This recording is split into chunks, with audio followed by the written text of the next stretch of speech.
Assista agora o testemunho de Ken Peters, onde ele viu a grande tribulação e cenas de parte do arrebatamento. Fique aqui até o final e ouça esse testemunho. Ken Peters é americano. Desde pequeno, o Senhor deu a ele visões. Em 1980, o Senhor lhe mostrou detalhadamente como será o fim dos tempos. Com enfoque nos Estados Unidos, ele viu que pessoas saíram dos túmulos e foram elevadas. Ele viu o anticristo, bem como o grande reavivamento após esse evento. Também viu a grande perseguição. Este vídeo foi gravado em 2006 e é uma transcrição de uma palestra ministrada no Tea Prophecy Club, nos Estados Unidos. Início do testemunho. Eu gostaria de iniciar com uma oração para que o Senhor nos guie naquilo que seja a sua vontade. Senhor nosso Deus, nós te louvamos e agradecemos pelo teu amor, que foi estendido a nós através de seu Filho, nosso Senhor Jesus Cristo. Agradecemos por sua misericórdia. Agradecemos por essa misericórdia ser renovada cada manhã e agradecemos porque ela é estendida sobre nossas vidas até mesmo neste momento. Desejamos que o Senhor receba toda a glória esta noite, sobre tudo o que for dito e alcançado nesta reunião. Desejamos, Senhor, que o teu Espírito guie a cada um de nós em tudo e que tenhamos não só uma voz para falar, mas também ouvidos para ouvir e corações prontos para aceitar e pôr em prática a verdade que o Senhor nos deu. Nós te louvamos, Senhor, e agradecemos pela autoridade que nos concedeu para lutar contra as forças que se opõem à tua obra. Esta noite, Senhor Jesus, seja exaltado em nosso meio esta noite. Dê-nos sensibilidade e direção do teu Espírito e guie-nos para falarmos nada mais ou nada menos, Senhor. Por isso, damos-te graças e louvor. Em nome do Senhor Jesus. Amém. Quero começar dividindo com vocês esta noite primeiro um pouco do meu passado, que talvez possa parecer incomum a vocês, e de onde vim. Talvez tenham que se colocar no meu modo de pensar e viver daquela época. Eu nasci e cresci sendo católico. Meus pais eram portugueses e irlandeses, e por isso a cultura católica romana era bem forte e antiga em nossa família. Se vocês puderem se colocar nesse ponto de vista, a apresentação deste sonho ficará mais fácil de ser compreendida. Quando era pequeno, comecei a ter visões. Eu não tinha certeza do que seria uma visão. A primeira vez aconteceu em uma missa tradicional chamada Estações do Calvário, onde o rosário era rezado nas 10 estações estabelecidas pela Igreja Católica. Quando eu recebi este sonho, pulando um pouco à frente, eu não era cristão. Eu não era batizado. Eu não tinha lido muito a Bíblia, exceto algumas passagens que líamos ocasionalmente aos domingos, na igreja, no ginásio. Li o Evangelho de São João. Então, eu não tinha consciência do que estava acontecendo neste sonho e isso me perturbou muitíssimo. Vocês verão, esta noite, no desenrolar da apresentação, que Deus é um Deus tremendo e o motivo de revelar isto é alguém que não sabia absolutamente nada de nada. E eu gostaria de pedir a vocês que se coloquem nessa posição que eu estava, sabendo nada do que sabem hoje e tendo uma visão. Tentem ouvir o que vou dizer como se fosse a primeira vez que estivessem falando sobre esse assunto. Como disse, comecei a ter essas visões quando era um menino.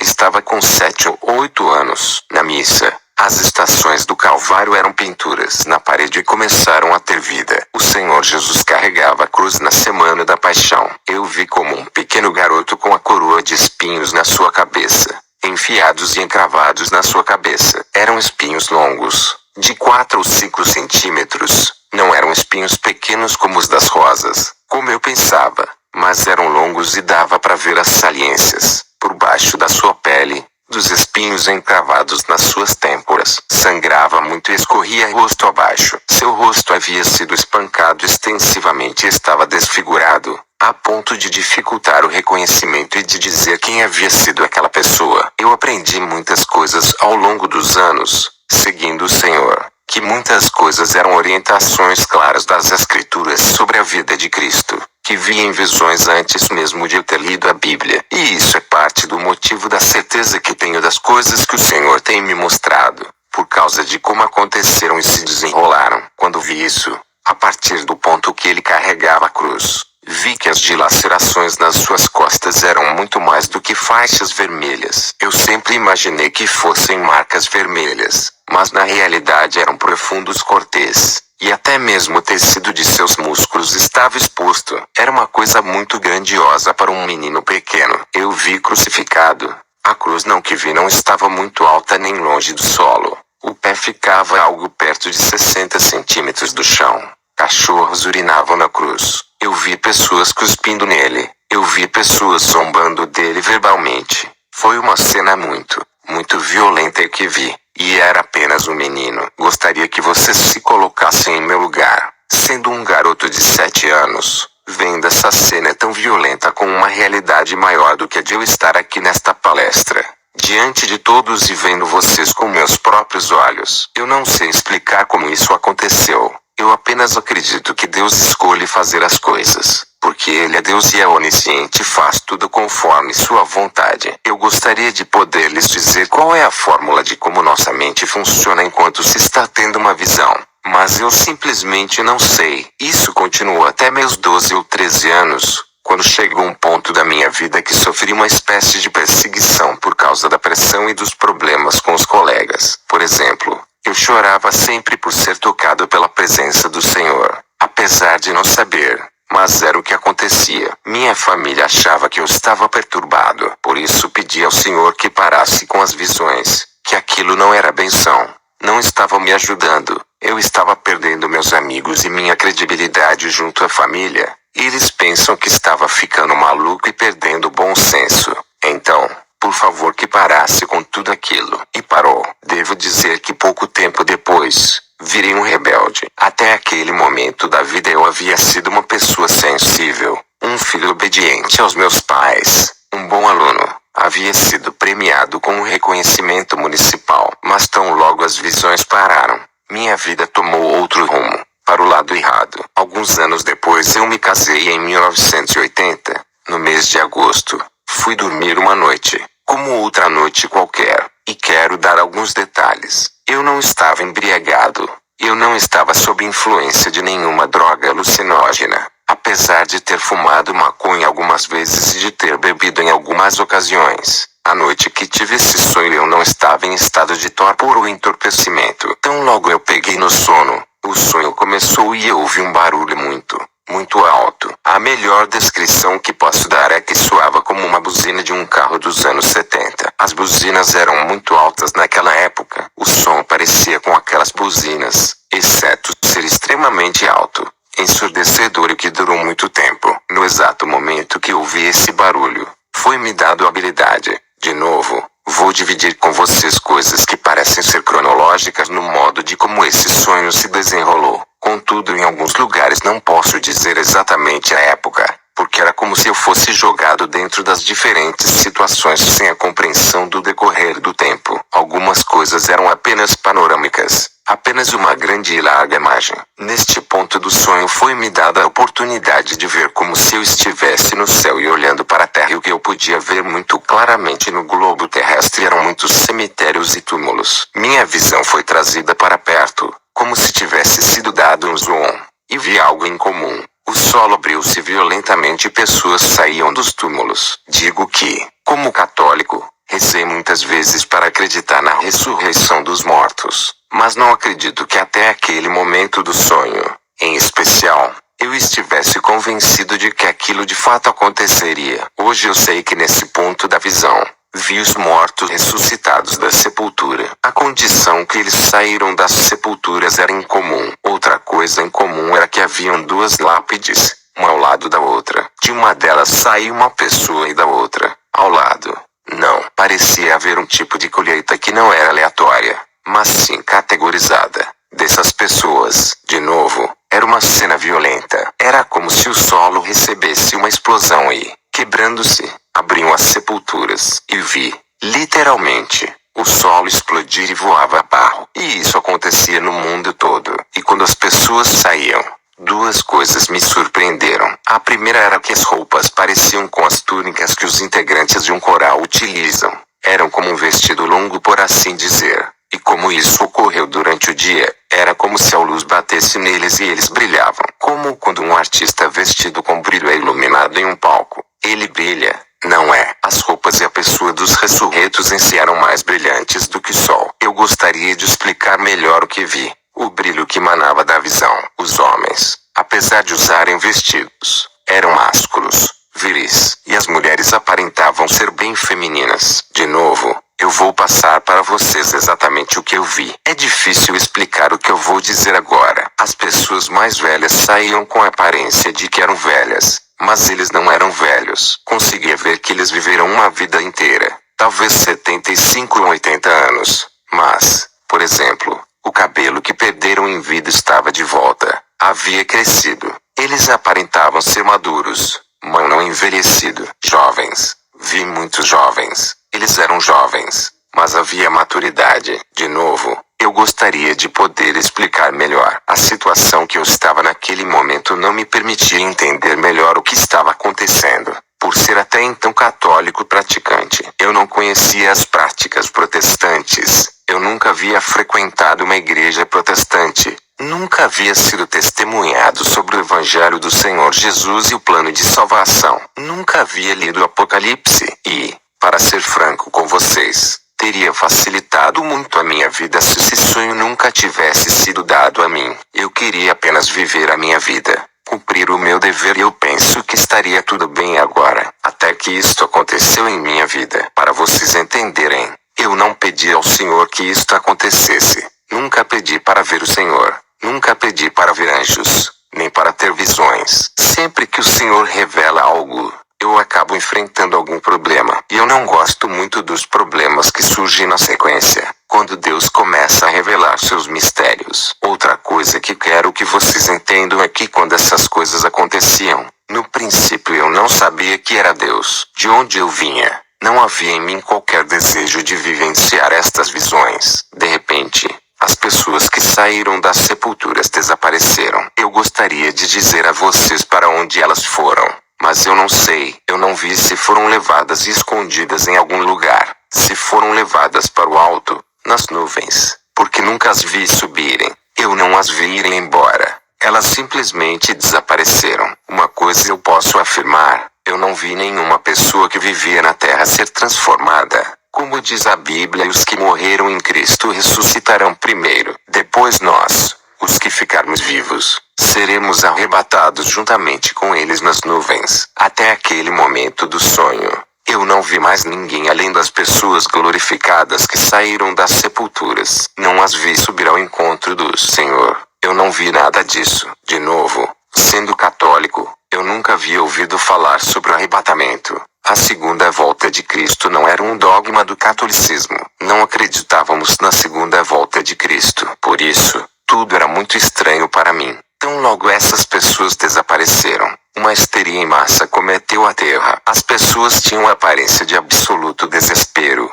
Histeria. Havia confusão em todos os lugares. Caos em massa. Ilegalidade e medo em toda parte. De novo, eu pude ver em muitos quadrantes da Terra e não havia nenhuma nação isenta. Todo o globo terrestre passava por essa situação. Um outro ponto muito incomum no sonho é que não era o tempo todo que eu conseguia observar o que acontecia, porque eu lutava com a minha mente e as coisas que via na visão. Não sei se já aconteceu com vocês de estarem sonhando, porém na sua mente existe a consciência de que é um sonho e é como se você fosse duas pessoas. Entendem o que quero dizer? É como se alguém estivesse dividido. Assim foi comigo. Eu estava tendo o sonho, mas minha mente não queria estar ali, sendo parte da visão. Mas eu não tinha essa opção. Conforme o sonho se desentolava, e, por falar nisso, durou toda a madrugada, com uma interrupção às 3 horas da manhã, eu não tinha como controlá-lo e sair dele. Mas agora aprendi a controlar. Quando o diabo resolve me dar um pesadelo,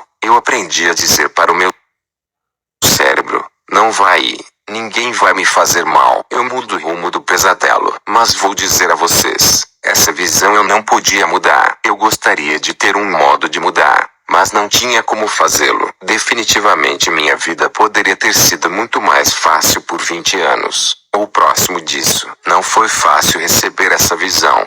Não foi fácil lidar com minha consciência. Minha credibilidade foi questionada muitas e muitas vezes. Perguntavam se era tão poderosa, porque eu não compartilhava. Eu acredito firmemente que se eu trouxesse a público naquela época, ninguém acreditaria em mim. Primeiro, porque não havia credibilidade em meu ministério, e segundo, porque iria me destruir, já que eu não tinha o caráter de Cristo necessário para me desvencilhar de algo desta magnitude e entender esta revelação nos pormenores. O apóstolo Paulo menciona que as revelações trazem provas. Por isso eu sei que eu não estava preparado para isso. Quando a confusão e desespero em massa cometeram a sociedade, um evento incomum ocorreu. Via televisão, o telefone, o rádio e um outro aparelho de comunicação incomuns da época. Eu pude ver em muitas casas nos Estados Unidos uma caixa branca quadrada que media 25 por 25 centímetros, aproximadamente, e que parecia uma televisão. Quando vi isso, essas caixas estavam em quase todas as casas dos Estados Unidos, e tinham palavras escritas na tela e às vezes parecia que passavam um programa de televisão. Todos esses meios de comunicação foram cortados por 2 semanas. Hoje eu sei que o que eu estava vendo eram computadores pessoais nas casas das pessoas. Porém, em 1980, eu fiz pesquisas sobre todas as coisas que vi para checar se tudo que viera da parte de Deus. Porque eu não pretendo ir em rede nacional de televisão ou ao redor do mundo e dividir essa experiência, caso esteja errado. Eu tenho um ministério próprio atualmente e não quero comprometer o que o Senhor estabeleceu nos últimos 17 anos. Em 1980 havia menos de 0,5% de casas com computadores pessoais. A IBM estava apenas iniciando a transição de cartão de entrada de dados em disco rígido e memória RAM no processamento dos computadores. Um computador em voga na época era o Commodore.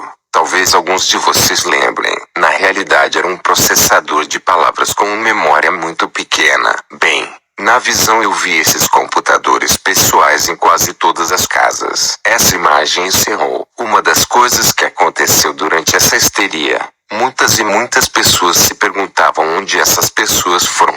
O que aconteceu? E todo o planeta vivenciou essa experiência. O que eu vi é que todas as pessoas tinham a aparência de grande desespero e desesperança em seus rostos. Em todos os lugares que fui, ninguém parecia feliz em viver. Eu nunca havia passado por uma situação dessas. Já estive em muitos lugares públicos onde pessoas estão desapontadas, não estão felizes, não estão bem. Mas não o mundo inteiro, em massa. Talvez vocês já tenham visto isso. Eu não. E essa histeria trazia uma completa desesperança e perplexidade em quase a totalidade das pessoas. Todos os meios de comunicação ficaram fora do ar por um período de tempo. Pessoas me perguntam o que eu acho que causou tudo isso. Eu não tenho certeza, mas vou mostrar no retroprojetor um artigo publicado no Jornal da Cidade de Santa Bárbara, Califórnia, em 1991. É uma informação muito nova. Antes de falar sobre esse artigo, vou dar-lhes alguns detalhes pessoais. Eu não queria fazer esta missão nem vir aqui neste lugar. O Senhor me mostrou que aqui tem se falado sobre os finais dos tempos e pensei não. Vou ficar fora dessa. Já sofri muita perseguição por causa dessa visão. Já fui expulso de igrejas que não aceitaram o que foi dito. Eu não quero estar ligado a ninguém que declare público e claramente que acredita nisto. Porém, todos sabemos que temos que enfrentar nossos receios. E quando orava por esta missão, o Senhor me disse que me daria diariamente um sinal, confirmando que o que eu vi na visão veio verdadeiramente da parte dele. Hoje, ao atravessar o terminal do aeroporto, um tanque de guerra, um HMMW, estava exposto no saguão e era exatamente o mesmo modelo que vi no sonho e que mencionarei mais adiante. Voltando ao artigo de jornal, especialistas militares alertaram o Congresso que uma nação desonesta poderia paralisar os Estados Unidos com uma única explosão nuclear de alta altitude. Seria possível bombardear com raios eletromagnéticos, incapacitando eletronicamente aos civis e militares, de lâmpadas a computadores. Essa explosão iria liberar pulsos eletromagnéticos, que apagaria dados de computadores em bancos, bolsas de valores, pararia carros e caminhões e desligaria a eletricidade nos 48 estados abaixo do Canadá. Alasca não seria afetado. Essa bomba não mataria uma pessoa sequer e o pulso duraria apenas uma fração de segundo. Nota: em interessante que recentemente o Senhor me avisou que o Alasca não receberia o mesmo julgamento que os demais 48 estados. Estamos indefesos diante dos nossos inimigos armados com armas nucleares, disse Lowell hoje. Mesmo uma explosão pequena e modesta nos Estados Unidos iria devastar-nos. Mesmo sendo uma nação moderna e pós-industrializada, qualquer nação que tenha armas nucleares, incluindo a Rússia, China e Coreia do Norte, poderia paralisar a máquina militar do ZOA. De novo, este é um artigo do Jornal de Santa Bárbara, Califórnia, publicado em 1991. Quantos de vocês aqui nesta noite sabiam disso? Algumas coisas aprendemos naturalmente, outras no espírito. A maioria das coisas que aprendi sobre o final dos tempos foi em meu quarto de oração. Eu nunca tive que ir atrás de posições estratégicas governamentais nem coisa parecida, exceto em espírito. Essa indisponibilidade de eletricidade alarmou todas as pessoas e durou aproximadamente 2 semanas. Vocês podem imaginar se todos os meios de comunicação como telefones, computadores, televisões e rádio ficassem desligados por 2 semanas. Vocês podem imaginar a histeria, a impossibilidade de um supermercado contratar os fornecedores para reabastecer os estoques, ou gasolina, ou transações bancárias. É impressionante quando se começa a pensar no efeito cascata que isso tem. Isso durou por aproximadamente 2 semanas. De novo, quero lembrá-los de que eu não era um profeta ou estudioso de profecias quando essa visão me foi dada. Eu comecei a andar pelas ruas, chocado com os acontecimentos recentes. Os eventos são difíceis de serem descritos, porque a legalidade e o medo estavam impregnados na sociedade. Depois dessas 2 semanas, a televisão e o rádio voltaram a funcionar. Porém, era completamente diferente do que estávamos acostumados. Todos os programas anunciavam um novo governo e uma nova liderança, que chegaria em breve. Um novo líder entraria em cena. Ele tinha grande eloquência. Eu escrevi essas coisas exatamente como as vi. Ele falava com grande eloquência e carisma. Ele tranquilizado e prometia respostas para todas as questões atuais. Este homem era tranquilo e extremamente convincente, capaz de resolver quase todos os problemas. Um comunicador extraordinário explicou que o sumiço das pessoas era o julgamento de Deus sobre elas. Isso me irritou no sonho. Eu não entendi essa colocação no sonho. Deixe-me explicar melhor, para vocês entenderem. Eu, não sendo um cristão, quando esse homem falava, no sonho, começou a me convencer, me inserir na mensagem. Não sei se vocês já viram filmes onde o Hitler fala às multidões. Ele possui um carisma demoníaco, que literalmente fazia com que as multidões o venerassem. E isso não era nada comparado ao líder que vi no sonho. Absolutamente nada. Ele, Hitler, conseguiu unir a nação. Esse novo líder que virá conseguiu unir o mundo inteirinho. Era muito, muito amedrontador. Quase no mesmo instante, ele começou a se comunicar através de imensas telas de televisão, colocadas estrategicamente em todos os lugares onde a população se reunia. Pense junto comigo. Em 1980, televisões de telas gigantes não existiam. Naquela época, poucos possuíam projetores, que projetavam imagens maiores nas paredes. Mas televisões de tela gigante estava fora de cogitação. Nem havia programação 24 horas por dia. Todos os lugares onde a população se reunia, haviam telas que bombardeavam mensagens. Eu viajo muito e, por onde passo, todas as pessoas possuem televisões. Nos lugares onde as pessoas se reúnem, como alguns restaurantes, existem televisões para te manter informado. Aeroportos, todos os lugares, todo lugar onde a população se reúne, somos bombardeados por mensagens. Uma coisa estranha é que o discurso desse novo líder era de uma nova era sobre a raça humana, novas orientações sobre a paz mundial, e a necessidade de abandonar a atual cidadania para uma nova cidadania mundial. Digo a vocês que tenho puro sangue americano.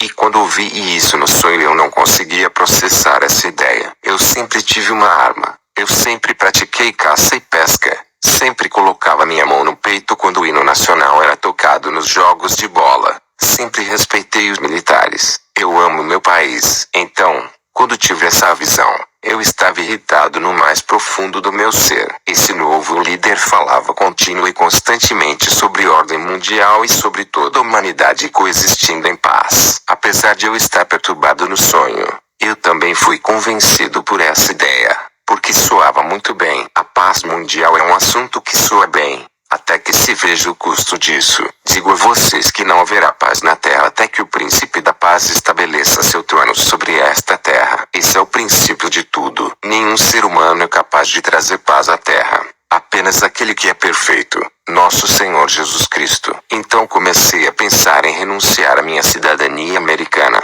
E isso me assustou muito. Apesar de ser uma mensagem que me bombardeava, de alguma forma eu não estava convencido sobre essa nova ordem. Eu ouvi com frequência os termos nova ordem e ordem mundial, mas nunca ouvi nova ordem mundial. Eu não sei o porquê. Não sei se irão mudar o nome no futuro, ou se o sonho tentava me mostrar uma perspectiva diferente. Eu não sei. Faço muitas perguntas ao Senhor, mas muitas delas ele não me responde, e outras, ele me responde muito claramente. Então, minha liberdade e meu patriotismo estavam sendo imediatamente corroídos, tirados de mim. Agora ouçam com atenção o que eu vou dizer agora. A uma velocidade surpreendente, as pessoas compravam essa ideia desse novo líder. A velocidade de aceitação era surpreendente. Não havia resistência. Ninguém lutava contra. Ninguém dizia absolutamente nada em público. Eu não sei se as transmissões permitiam que alguém se opusesse ou fizesse alguma colocação, como por exemplo é agora nos Estados Unidos. Hoje em dia ninguém pode chegar em uma das 3 grandes redes de transmissão e simplesmente falar o que quer. Eu estou falando a verdade nesta noite. Ninguém pode fazer isso. Então eu não sei se era uma realidade da época, no sonho, ou se tudo havia mudado. Como disse, eu não tenho todas as respostas. Eu comecei a entrar em uma profunda depressão. Comecei a me fazer perguntas do tipo: é o fim do mundo? Eu acredito que todas as pessoas algum dia já se perguntaram sobre o final dos tempos, independentemente da data de nascimento. Ainda hoje me surpreendo quando leio as epístolas e encontro que mesmo na época dos apóstolos Paulo e Pedro as pessoas já perguntavam sobre quando viria o fim do mundo na terra. E eu comecei a me fazer as mesmas perguntas. Neste ponto do sonho, outras coisas muito incomuns começaram a acontecer. Eu estava sem esperanças, e tenho o costume de quando alguma coisa me desespera ou me confunde, eu caminho pela praia. No sonho, eu saí para caminhar e eu esperava respostas. Entenda que o mundo inteiro passava por esse caos e desespero. Ninguém, aliás, ficava isolado ou escondido desses sentimentos. Muito pelo contrário. Todos haviam sido engolidos por eles. Pude ver diferentes regiões em diferentes continentes e todos vivenciavam a mesma coisa. Era quase como todo mundo houvesse se tornado uma única nação no terceiro mundo. Enquanto caminhava, eu estava procurando respostas, e eu não sabia onde procurar. Um dia, dirigi-me a um senhor e ele foi a primeira pessoa, durante esse período de tempo no sonho, que pareceu ser amigável. Ele parecia ter um pouco de esperança, ou talvez não soubesse o que estava acontecendo, e então eu parei e fiz algumas perguntas, tipo: o senhor sabe o que está acontecendo no mundo? O senhor tem ideia da realidade de hoje? Eu comentei há pouco com uma pessoa que o desespero no mundo parecia como se cada pessoa tivesse acabado de sair do funeral da sua mãe. Todas as pessoas, conseguem imaginar? Imaginem que todos, no mundo, tiveram que enterrar suas mães e tinham acabado de sair desse funeral. As pessoas estavam muito desanimadas e sofrendo. Como disse, corri até aquele senhor e perguntei se ele sabia o que estava acontecendo no mundo. E esta foi o que ele me disse: que o final dos tempos havia chegado e que ele não havia se preparado para o dia do Senhor. Com essa afirmação, uma profunda tristeza tomou conta de seu semblante. Instantaneamente seu rosto passou de alegre para muito triste. Ele me disse que não havia andado corretamente nos caminhos do Senhor e imediatamente começou a me contar os planos de Deus para salvar a humanidade. Ele colocou sua mão cuidadosamente no bolso traseiro da calça, olhou ao redor e por sobre os ombros para ver se alguém o vigiava. Eu não posso dizer a você se a Bíblia havia sido banida naquele momento, porque, de novo, eu gostaria de especificar algumas coisas, mas não me foi esclarecido. Mas pelo modo que ele agiu, ele estava muito preocupado em verificar se alguém o vigiava enquanto ele pegava um pequeno livro. Eu não sabia que era uma Bíblia, porque eu não tinha o costume de ler a Bíblia. Eu era um garoto católico, levando minha vida, e não estava interessado na palavra de Deus. Ele pegou esse pequeno livro e começou a folhear as escrituras e começou a me mostrar diferentes passagens na palavra de Deus sobre a necessidade de se ter o Senhor Jesus como Salvador. Ele me disse para pedir ao Senhor Jesus para me perdoar os meus pecados e minha natureza pecaminosa, e que se eu fizesse isso, seria-me concedida a vida eterna e que o poder de Deus me guiaria na minha jornada e que Ele me daria uma vida de vitórias. E eu pensei, isso soa bem e eu me convenci. Orei e aceitei a Jesus em meu coração durante o sonho. Isso é muito estranho, pessoal, ser um católico, desconhecendo como encontrar Jesus através do Espírito nascido de novo, através do arrependimento dos pecados, e receber isso em um sonho. E o mais interessante é que quando acordei do sonho eu não podia entendê-lo. Levou ainda mais 2 semanas, depois do sonho, para eu me tornar um cristão. Parece estranho, não é? Orei junto com aquele senhor. Ele colocou suas mãos sobre mim e orou. Tão logo ele terminou, uma alegria tomou conta de mim, e fiz conforme ele me orientou. Eu pedi que o Senhor Jesus me perdoasse os meus pecados e que enchesse meu coração com sua presença. Um fato curioso sobre esse homem é que havia um grupo que o seguia. Eram pessoas que aceitaram a mensagem de entregarem-se ao Senhor Jesus. Mas outra coisa muito incomum estava acontecendo na terra nesse momento. Bebês eram abandonados por toda parte. Toda esquina tinha um. Eles eram abandonados em suas cadeirinhas. Era estranho. Eles tinham de 0 a 18 meses. Esse grupo começou a pegar essas crianças e a cuidar delas. Eu me juntei a esse grupo, porque eram as únicas pessoas no mundo que pareciam ter um pouco de paz. Muitas coisas incomuns aconteciam com este grupo. Eu estava impressionado de ver como eles conseguiam suprir as necessidades materiais das pessoas. Eles sabiam o que as pessoas precisavam e iam ao encontro delas. Supriam a necessidade e falavam de Cristo e essas pessoas aceitavam. Eu não sabia como fazer isso, pois tinha acabado de me unir àquele senhor. Minha esposa também havia aceitado a Cristo e estávamos seguindo aquele senhor. Eu não me lembro se no sonho eu tinha um emprego. Lembro-me de que fiz algumas transações de negócios. Então talvez eu estivesse trabalhando, mas não me foi revelado. Talvez por não ser uma informação relevante. De novo, fiz muitas perguntas e a resposta que o Senhor me deu foi de que um dia eu revelarei tudo para você e talvez um dia isso aconteça. Uma coisa eu posso assegurar a vocês: o homem que vi na televisão, o homem que podia fazer maravilhas e sinais, e que podia resolver todos os problemas do mundo inteiro, esse rosto eu nunca vou esquecer. Enquanto eu viver, eu nunca vou esquecer o rosto dele. Algumas pessoas me enviam informações por e-mail com fotos de diferentes pessoas perguntando quem são. Mas digo a vocês, não é nenhum desses. Ainda não. Eu nunca vou esquecer o rosto desse indivíduo. Seu rosto era de aparência quase sobrenatural. Ele era quase perfeito demais. Era o homem mais bonito que eu vi em toda a minha vida. E digo a vocês que sou um homem casado e muito feliz. Sou heterossexual. Ok? Quando digo que ele era bonito demais, não o digo de maneira estranha, mas que esse homem concentrava tudo de lindo. Ele tinha um rosto perfeitamente esculpido. Tudo em sua aparência era perfeito.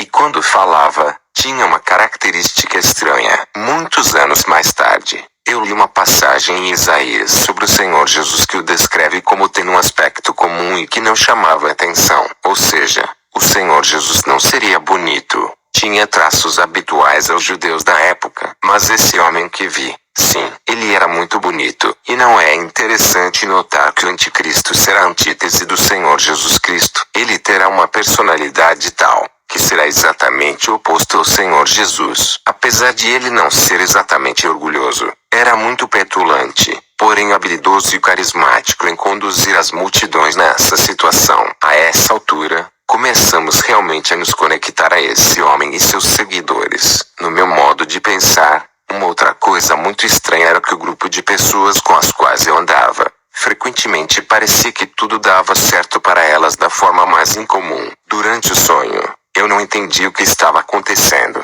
Eu não sabia que Deus se envolvia com os negócios humanos. Eu não sabia que o grande Deus criador do universo olharia aqui para baixo e que estaria interessado no dia a dia da humanidade. No ambiente religioso em que cresci, eu não via esse aspecto de Deus. Eu via como um Deus muito ocupado lá em cima, que tinha muitos afazeres e que eu não tinha qualquer importância para ele. Eu não era um papa, ou um cardeal, nem um santo. Eu não era nenhuma dessas pessoas e provavelmente eu era o último da lista. E sei que muitas pessoas se sentem asma em relação a Deus hoje em dia, mas eu vi eventos muito incomuns acontecendo com esse grupo de seguidores. A comida multiplicava-se, eles oravam e pessoas eram curadas, coisas muito estranhas ao meu pensamento. Neste ponto do sonho, as coisas começaram a mudar. Eu ia para o banco para fazer uma transação. Diversas coisas me foram reveladas. Eu vi, em 1980, o dólar como é hoje, diferente do que era naquela época. Logo depois desta nota, vi outra, onde a figura do indivíduo estava deslocada para a esquerda e havia um espaço em branco ao lado direito dela. E foi-me mostrado na visão de que o dinheiro tinha fitas que permitiriam o seu rastreamento e mostrava quem estava usando aquela nota. Percebem? Não era suficiente controlar a conta bancária e seu cartão de crédito. Eles queriam saber quem estava usando dinheiro vivo, pois essa era a questão final pendente sobre controle. Digam-me, é possível chegar em uma gráfica e pedir para imprimirem algumas folhas de talão de cheques? Não, o banco tem que fazer isso, pois as folhas de cheques são cheias de fitas com informações pertinentes e que permitem o rastreamento. É só colocar uma folha de seus cheques sob uma luz ultravioleta e você verá que isto é verdade. Os cheques já estão sendo rastreados. Eu vi o dinheiro sendo rastreado. Nota do tradutor. Em 2013 a nova nota de $100 foi apresentada ao público. A imagem do personagem foi deslocada para a esquerda e à direita foi introduzido um chip, que permite o rastreamento e identificação da pessoa que utiliza a nota. Bem, voltando, eu estava a caminho do banco, e uma coisa muito incomum aconteceu. Era um terremoto. Eu estava entrando no banco e, atravessando a rua, tinha um prédio de 7 andares, em formato de triângulo e era todo de vidro. Se voltarmos na arquitetura, no início de 1980, tinha acabado de começar a construir prédios comerciais com vidro. Hoje em dia, prédios comerciais feitos com vidro são muito comuns, mas não naquela época. No sonho, o terremoto começou a chacoalhar esse prédio de vidro, que caiu sobre aproximadamente 200 pessoas. Esse terremoto foi forte pelo que vi o globo terrestre tremia. Era um terremoto mundial. O Senhor me disse que esse terremoto virá e que se as pessoas não se arrependerem e clamarem a Deus desde já, será muito forte e muitas pessoas morrerão. Eu vi muitos líderes civis e religiosos dizerem como nós juntaremos os nossos espíritos e forças humanas para superar esses obstáculos. Tem certeza? Eu não creio. Bem,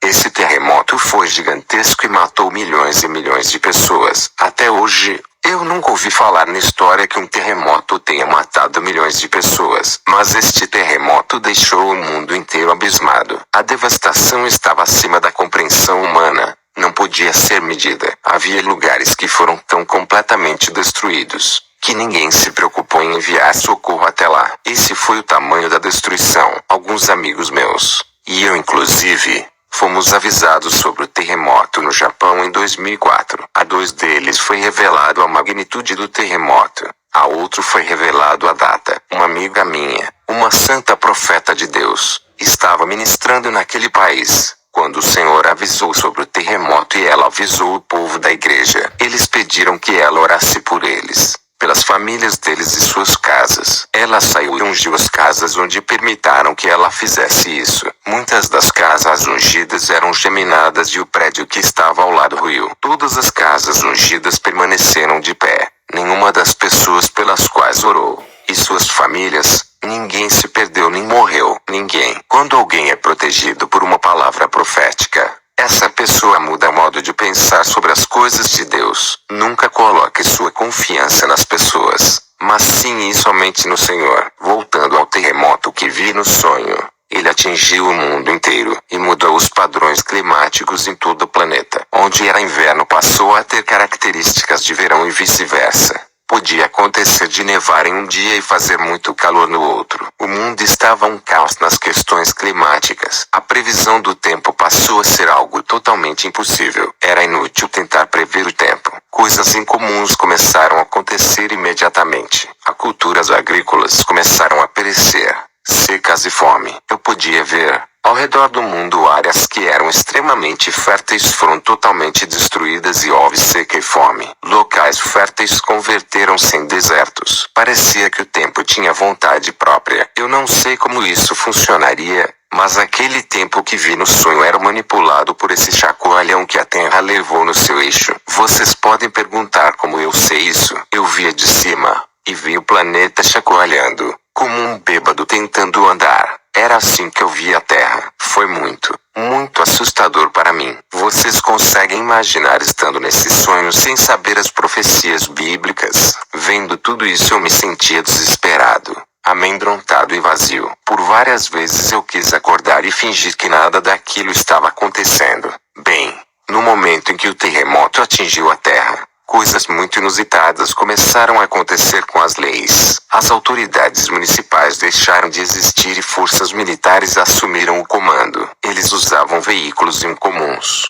que hoje são chamados de Humvees, tipo Hummer, que são carros-tanques. Eram pretos e cada esquina tinha um. Tinham caçambas, como as pick-ups, e soldados estavam em pé nela. Usavam um traje esquisito. Eram uniformes pretos e capacetes ou bonés azuis. Havia uma grande antena de rádio e uma bandeira na caçamba, junto com uma arma bem grande. Parecia uma metralhadora. Eles estavam por toda parte. Outra coisa que pude ver foi o interior do carro. O que eu vi, hoje eu sei, mas na época não tinha ideia do que seria. Era um laptop ou notebook sobre o painel, com uma tela de computador, com um potente GPS que hoje vi no avião em que vim para cá. Esse computador fornecia todo tipo de informação. Vi também que todo farol de cruzamento possuía uma câmera oval, mais ou menos em formato de cachorro-quente. E essas câmeras abasteciam os computadores dos carros-tanques com informação sobre a localização dos veículos. Aqueles soldados sabiam o paradeiro dos habitantes. Outra coisa estranha é que eles eram pacíficos. Eu pesquisei em 1980 não havia nenhuma força militar no mundo que usasse capacete azul. Nota do tradutor. O uniforme das Forças de Paz das Organizações Unidas é composto por capacete ou boné na cor azul céu. Na época eu não sabia o significado do capacete ou boné azul, mas agora eu entendo claramente quem serão os policiais na grande tribulação. Na realidade, esse sistema de segurança era pacífico.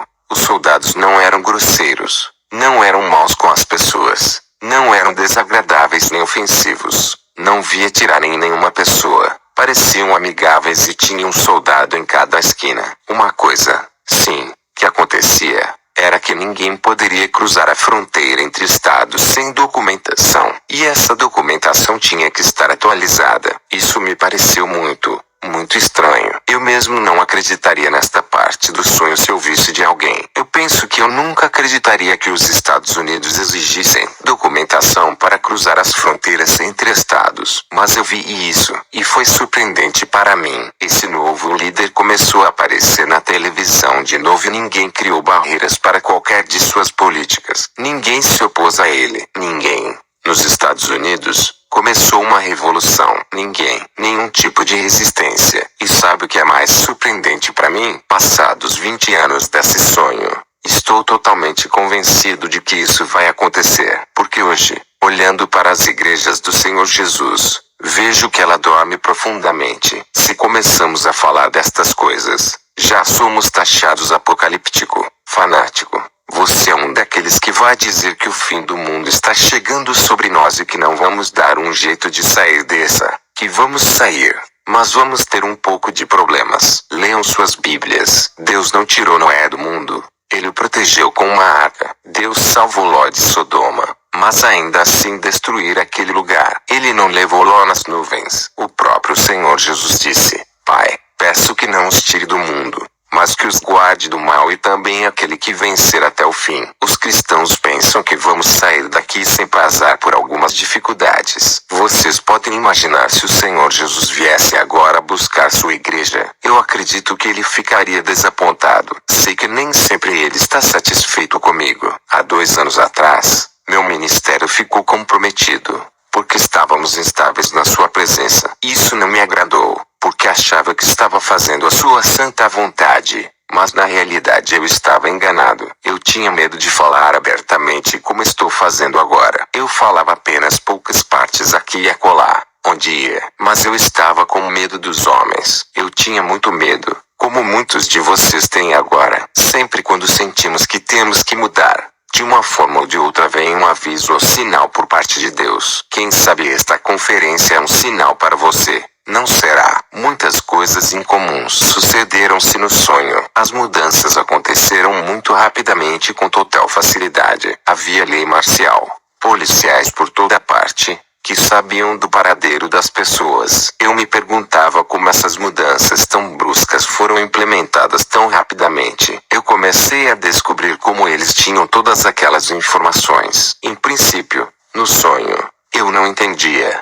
Mas me foi revelado em seguida. Eu via na sala das pessoas que as televisões não só transmitiam a programação, mas também tinham a capacidade de enviar sinais sobre você. Eu nunca pensei que isso pudesse acontecer. Até que um engenheiro eletrônico me disse que todo aparelho eletrônico criado é capaz de fazer o caminho inverso. No caso da televisão, ela foi projetada para transmitir sinais de uma central para as casas. É possível, tecnologicamente falando, fazer o contrário, ou seja, pegar informações do local onde o aparelho de TV está conectado e enviar a informação para uma central. Nota do tradutor: essa tecnologia já existe e já está disponível no mercado. Seu carro foi projetado para andar para frente, mas ele pode dar ré. Se você recebe um sinal de onda, você pode também enviar um sinal de onda de volta. Eu podia ver que na realidade as televisões monitoravam as pessoas em suas próprias casas.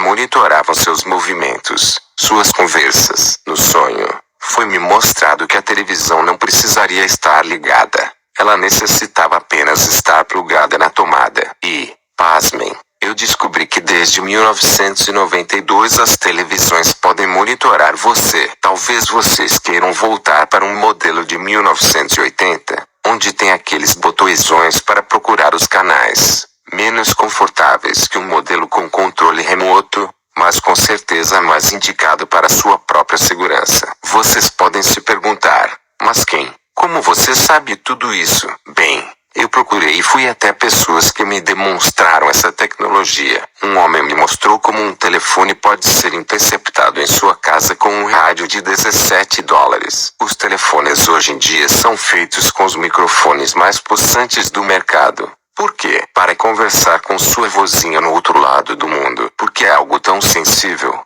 Por quê? E por que estão sempre atualizando e modernizando os cabos de comunicação? São as fibras óticas. Apenas uma fibra ótica pode conduzir mais de 1 milhão de mensagens. Por quê? Já pensaram nisso? Por que investe-se tão pesado em meios de comunicação? Pensem nisso, para que mais pessoas possam ser monitoradas. Não é para nos comunicarmos melhor. Não, é um jogo. Ouvintes, é uma estratégia minuciosamente planejada. Um plano sendo executado. A televisão continuava transmitindo a mensagem de que se cada um entrasse no esquema da nova ordem, todos os nossos problemas seriam resolvidos. Isto era o que o homem dizia toda vez que aparecia na TV. A nova ordem dizia ter todas as respostas para os problemas e a liderança necessária para conduzir as mudanças para que o mundo finalmente tivesse paz. Essa mensagem era repetida e repetida sempre. Isso eu vi em 1980. Atualmente somos bombardeados com essa questão nos jornais, televisões, rádios, paz mundial, unidade mundial. Muito do que é anunciado, especialmente na internet, foca a unidade mundial. Diz que o mundo é uma pequena aldeia. Tudo isso é constantemente mostrado para nós. Neste momento do sonho, minha atividade com aquele senhor começou a aumentar. Esta é a parte da visão que começou a me dar esperança. Comecei a ajudar extensivamente esse senhor. E o que aconteceu foi que muitos dos que se diziam cristãos explicavam que um dia serviram a Cristo, mas que esfriaram na fé e deixaram de lado o interesse em uma vida santa e a busca incessante do amor de Deus. Agora, por um curto espaço de tempo, as pessoas vinham a Cristo e se entregavam totalmente a Ele. E, de novo, eu pude ver de cima, e vi o mundo todo. Via que de certas regiões do globo terrestre subiam luzes bem altas, até a atmosfera. Eram muito brilhantes. Raios de luz saíam da Terra. Fui trazido para perto do planeta e pude ver essas regiões de onde saíam esses raios. E deixe-me dizer-lhes, era a coisa mais emocionante que eu já havia visto. E esta parte da visão que me garante a determinação em continuar a fazer o que eu faço hoje. Há 17 anos tenho ministrado ao corpo morto da igreja nos Estados Unidos e, para ser bem sincero com vocês, eu estou cansado de fazer isso. Atualmente trabalho na Guatemala, em uma missão no orfanato do qual faço parte. E lá eles querem ouvir. Eles têm fome e sede. Os americanos acham que sabem tudo e, se não fosse por essa parte da visão, eu nunca mais ministraria aqui nos Estados Unidos. Eu mudaria de país. Mas ouçam o que acontecia na visão. Feixes de luz. E eu via 12 regiões nos Estados Unidos e na Terra, que saíam daqui e iam para a atmosfera. Quando eu chegava perto, vi um grande reavivamento. Não via nenhum ministro famoso, nenhum pregador de televisão, nenhum. O que via eram os filhos de Deus comuns, desconhecidos, e que ministravam como a Bíblia descreve que o Senhor Jesus e seus discípulos ministravam. E isto acontecia por atacado. Em todos os lugares, as pessoas oravam por pessoas doentes e estas eram curadas instantaneamente. Oravam pelos cegos e eles enxergavam. Oravam pelos mortos e eles ressuscitavam. Oravam pelos perdidos para que voltassem. O que eu testemunhei foi a maior e mais grandiosa obra que eu jamais havia visto e até hoje vi em minha vida inteira. Nada do que testemunhei até hoje nesta terra pode se comparar ao que vi naquele momento da visão. E isso durou por 3 a 4 meses. Talvez 6 meses no máximo. Para o Senhor Jesus, as regiões eram uma só. E eu sei que isso é possível, porque muito próximo ao orfanato da Guatemala existe a cidade de Almolonga, com 76 mil habitantes, que é totalmente cristã. Todos os cidadãos são unidos. E coisas incríveis têm acontecido lá. Tipo, os vegetais crescem em proporções descritas na Bíblia. As cenouras têm a grossura de um braço de homem. São adocicadas e têm um sabor fenomenal. Espigas de milho também são imensas. As couve-flores precisam de 2 homens para carregá-las. Alfaces gigantes. Estão enviando cientistas do mundo inteiro para Molonga, pois querem saber o que os guatemaltecos fizeram com o solo. Eu pretendo ir lá nessa cidade e pedir ao pastor que me imponha as mãos, para que eu receba uma parte desse dom de sabedoria de unificar a Igreja de Cristo, e que eu possa orar e distribuir para outras pessoas de outras regiões para receberem esse dom também. Isso é bíblico. O apóstolo Paulo já mencionava que a imposição de mãos faria essa distribuição. Bem, voltando, o que eu vi era incrível. No Evangelho segundo João, o Senhor Jesus disse que aqueles que crerem farão obras maiores. Eu não vi obras maiores do que o ressuscitar dos mortos, mas quase como se o próprio Senhor Jesus estivesse andando na terra e operando essas maravilhas. E digo que não era necessário estar atrás de um púlpito para operar essas obras. Essa dispensação durou um curto período. Em algumas regiões havia somente luz e logo ao lado, em uma cidade vizinha, por exemplo, havia somente trevas. Começou a haver uma agitação no reino espiritual que era inacreditável. Neste momento, enquanto todos esses milagres aconteciam, essa ordem mundial começou a ficar muito, mas muito furiosa, porque o que acontecia fugia de seu controle. Eles não podiam manipular e parar de fazer aquelas coisas acontecerem. E isso deixa Satanás louco. E, como vocês sabem,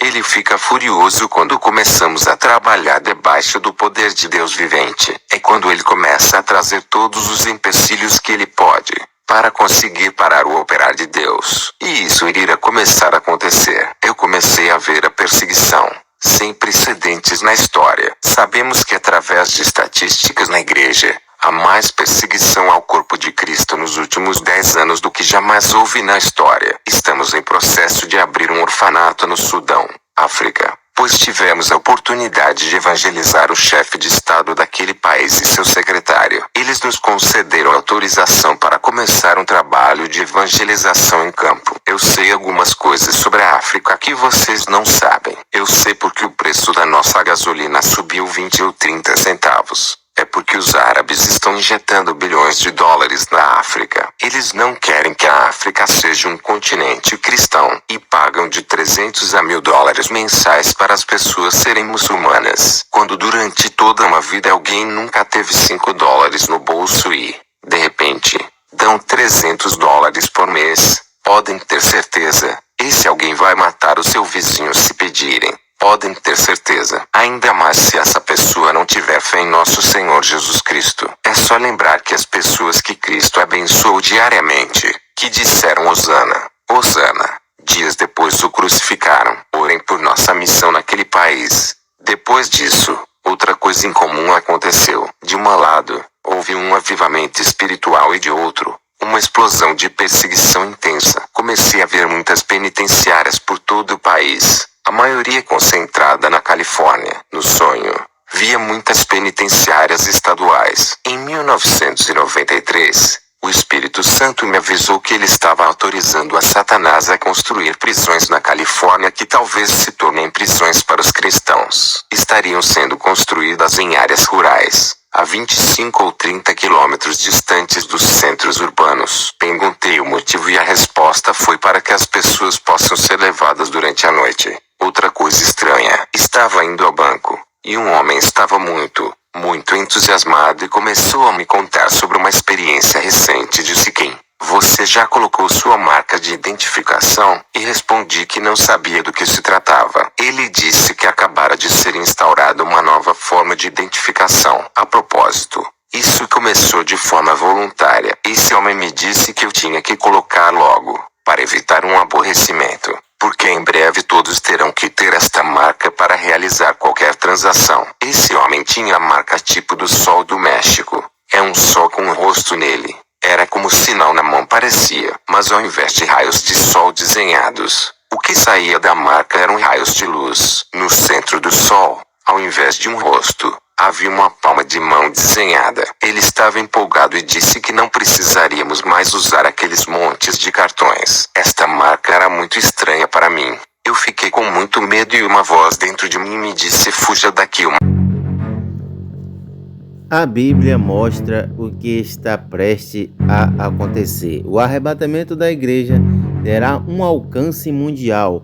A promessa de Cristo alcançará os que morreram em Cristo, mas será sentida na sociedade pelo impacto do desaparecimento em todos os lugares dos salvos que não mais serão encontrados na terra. O arrebatamento não é uma teoria, mas um fato real que está prestes a acontecer. A palavra de Deus nos revela: eis que eu vos digo um mistério, na verdade nem todos dormiremos, mas todos seremos transformados.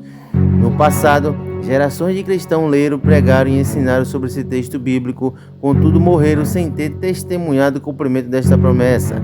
Mas a Bíblia nos fala que virá o arrebatamento, então podemos afirmar que haverá uma geração de cristãos que não passará pela morte. Quando nós estivermos no céu de glória com Cristo, aqui na terra, a população estará enfrentando a grande tribulação, que será dividida em 2 períodos, 3 anos e meio de paz e 3 anos e meio de grande tribulação, onde o anticristo, a besta e o falso profeta estará atuando aqui na terra. Mas para que você venha fazer parte do arrebatamento, é necessário você aceitar a Jesus Cristo como o Senhor e Salvador da sua vida. A terra passará por grande provação, pela qual nunca houve e nunca mais haverá. Os homens pedirão a morte, mas a morte será presa, o espírito da morte será preso por 5 meses, para que assim os homens não morram. A população andará como um zumbi.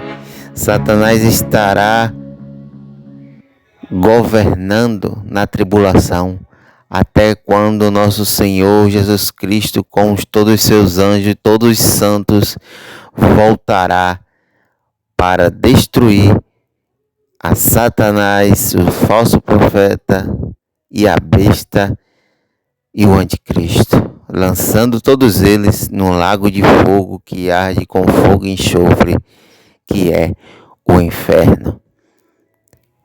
Aceite a Jesus. Esse servo de Deus, Ken Peters, teve esta visão em 1980 sobre a grande tribulação. É certo que a Bíblia fala, já nos dá alguns momentos e fala sobre a grande tribulação que irá acontecer. Mas vemos nesse testemunho que muitas das coisas que ele viu na revelação e na visão, que naquela época nem se pensava que iria acontecer, anos mais tarde, acontece. Que Deus te abençoe, que Deus te guarde e não espere chegar a grande tribulação para você tomar a sua decisão. Talvez será tarde demais.